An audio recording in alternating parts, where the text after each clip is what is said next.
Two sisters inherited the same amount of money when their father passed away. Both received the equivalent of $15,000. Both had stable jobs. Both had young families. Both wanted to use the money wisely. The first sister quietly paid off high-interest debt, built a 6-month emergency fund, and invested the remaining balance. Very few people knew what she had. The second sister told relatives almost immediately. At first, the conversation seemed harmless. A cousin needed a short-term loan. An uncle had a business opportunity. A nephew needed school fees. Another family member suggested a joint investment. Within 18 months, most of the money was gone. Not because she was irresponsible. Because once people knew what was available, they began making plans for money that was never theirs. 5 years later, the first sister owned a rental property and had financial peace. The second sister was still trying to rebuild savings she once had.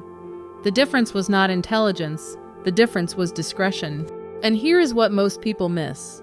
The Bible spends far more time warning about the stewardship of information than many believers realize. Not everyone who loves you is qualified to know your financial position. And in this video, we are going to look at 7 relatives you should never discuss your bank account with if you want to protect your peace, your stewardship, and your future. Number 1.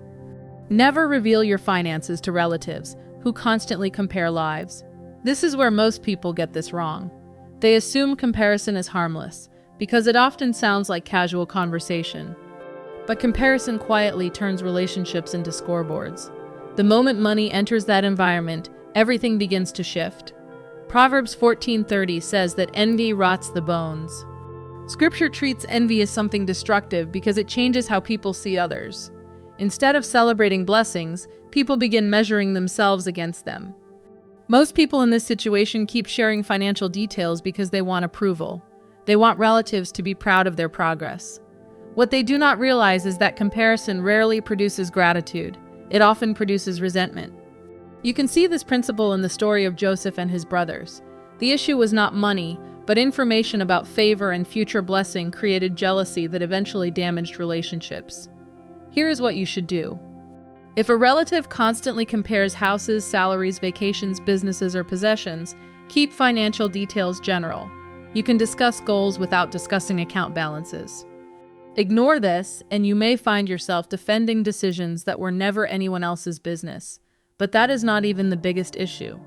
Number 2, never discuss your bank account with relatives who have a pattern of financial dependence.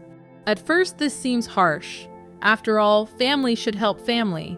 Scripture encourages generosity, but generosity and unlimited access are not the same thing.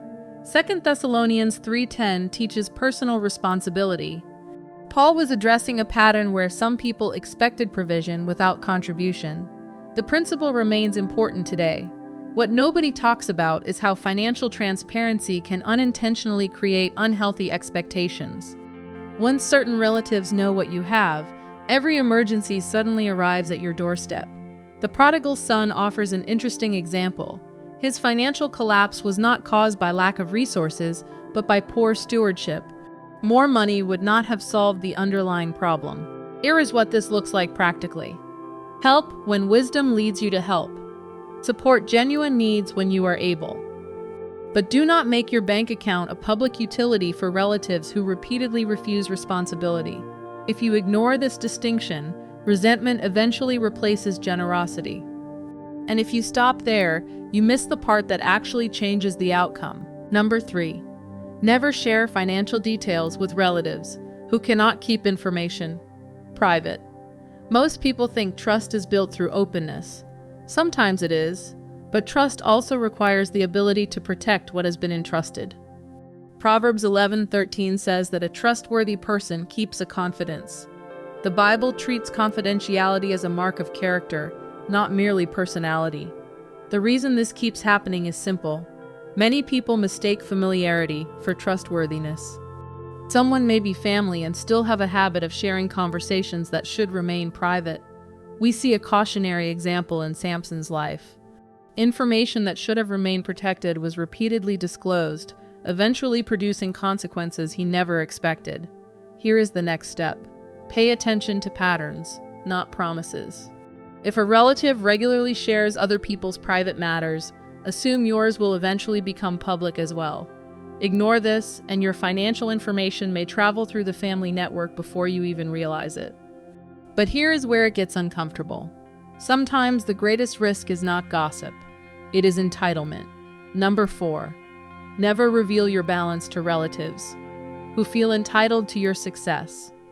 This is the part almost nobody sees until the damage is already done. Entitlement rarely announces itself openly. It usually appears through guilt, pressure, and emotional obligation. Proverbs 22:7 reminds us that financial relationships create influence and power dynamics. Money changes conversations whether people admit it or not. Most people in this situation feel trapped. Every financial milestone becomes a family negotiation. Every purchase requires explanation. Every decision invites criticism. We see a powerful contrast in Nehemiah. Although he possessed authority and resources, he maintained clear boundaries around responsibility and stewardship instead of allowing public pressure to dictate every decision.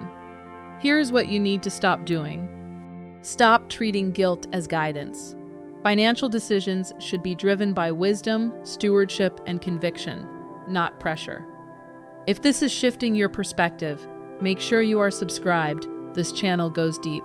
When entitlement becomes normal, your financial growth slows because you are constantly funding expectations instead of building stability. But what comes next is usually the one people resist the most. Number 5. Never discuss your wealth with relatives who mock financial wisdom. Here is what nobody tells you about this. Not everyone wants to learn. Some people only want validation for their current choices. Proverbs 13:20 teaches that those who walk with the wise become wise. The opposite is also true. Constant exposure to poor financial thinking eventually affects judgment. Most people underestimate how much their environment shapes their money decisions. Conversations influence spending habits, debt tolerance, saving behavior, and long-term planning. Consider Rehoboam. When he rejected wise counsel and surrounded himself with voices that reinforced poor judgment, the consequences affected an entire kingdom. Here is what this looks like practically. Be careful sharing financial plans with relatives who ridicule budgeting, mock investing, celebrate debt, or dismiss prudent decisions as fear. Ignore this and you may slowly abandon strategies that were actually helping you build stability. And the next warning is even more subtle because it often disguises itself as concern. Number 6. Never share your bank details with relatives who constantly probe for information. Most people assume questions are harmless. Sometimes they are. Sometimes they are gathering information for reasons that have nothing to do with helping you. Proverbs 4:23 says, "To guard your heart because everything flows from it." Stewardship includes guarding sensitive areas of life, including financial information. The reason many believers struggle here is that they feel rude setting boundaries. They answer every question simply because it came from family. Think about Jesus during his earthly ministry. He did not answer every question people asked him. Sometimes he redirected conversations because motives mattered. Here is the next step. Learn simple responses. We are doing well. We are working towards some goals. God has been faithful. Not every question requires a detailed financial report. If you ignore this, you may find yourself sharing information that later becomes leverage, gossip, or pressure. But there is one final category that has quietly damaged countless families. Number 7. Never discuss your bank account with relatives consumed by envy. This final warning is perhaps the most important. Because envy rarely attacks your money first, it attacks relationships. James 3:16 teaches that where envy exists, disorder follows. Scripture consistently links envy to conflict because it distorts perspective. Most people believe transparency automatically strengthens family bonds. Sometimes it does, but when envy is present, transparency often fuels tension instead of trust. Cain and Abel reveal this principle clearly. The deeper issue was not resources, it was a heart unable to celebrate another person's favor and blessing. Here is what you should do. Practice humility without unnecessary disclosure. Be grateful, be generous, be kind. But do not confuse wisdom with secrecy's opposite. Wisdom knows that not every detail belongs in every conversation. Ignore this, and relationships that once felt healthy can slowly become strained by comparisons, assumptions, and hidden resentment. And that leads directly into something every believer should pray about. Before we close, take a moment to pray. Ask God for discernment to know when to speak and when to remain silent. Ask Him for a generous heart that helps others without seeking approval. And ask Him for the wisdom to recognize envy, entitlement, and unhealthy expectations before they gain influence in your life. Because the greatest financial protection is not found in secrecy alone, but is found in godly wisdom. Remember those two brothers from the beginning. The brother who prospered was not smarter. He simply understood that stewardship includes protecting information. Over time, that discretion allowed him to make decisions based on wisdom rather than pressure, guilt, or family expectations. Have you ever shared financial information and later regretted or have healthy boundaries helped protect your peace? Share your experience in the comments. Your story may help someone else avoid a costly mistake. And if you want more biblical wisdom on money, stewardship, and financial decision-making that most people never hear explained clearly, subscribe and join us for the next video.